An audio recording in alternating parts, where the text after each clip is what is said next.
hindi naman anak. Monte Maria Shrine. Finally, narating din po kita. Pagpalain mo po ang aming paglalakbay, pagbalik ko sa Toronto. Kaya din po ang aking BFF, pagbalik sa Roma.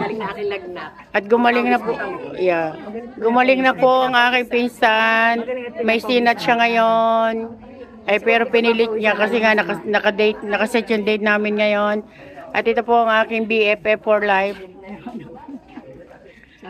Babalik na po siya sa Roma. Tinuruan ako ba mami? Mag-vlog ka? Bago sabi, utis ng kabayo. Mami, hindi ka pisali. May utis ng kabayo. Ba't may utis ng kabayo dyan?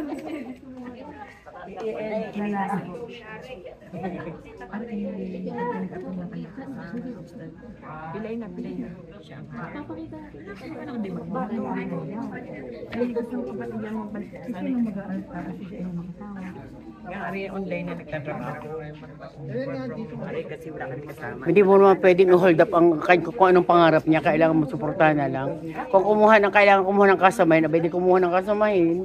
Ay, kailangan hindi makasagot sa Australia. Gawa ng aso niya. Hindi na pwede magdala ng aso sa Australia. Ay, oo. Dito na lang siya bumili ng aso. Ang daming aso. Ano kung naman niya ang aso niya? Kabay niya sa kama. Sabi ma, ito emergency ng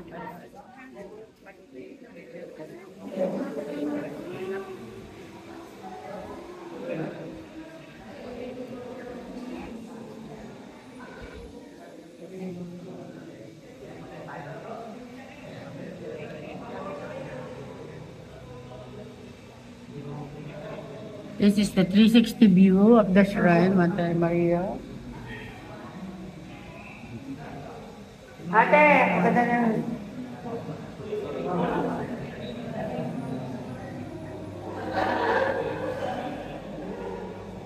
Bundok talaga ito, Helen. Bundok na tinayuan nila. Ganda ano? Bawi-bawi naman nila sa mga pupunta. Oo, ito mahal na araw natin. Yung pagkakit lang dito yun.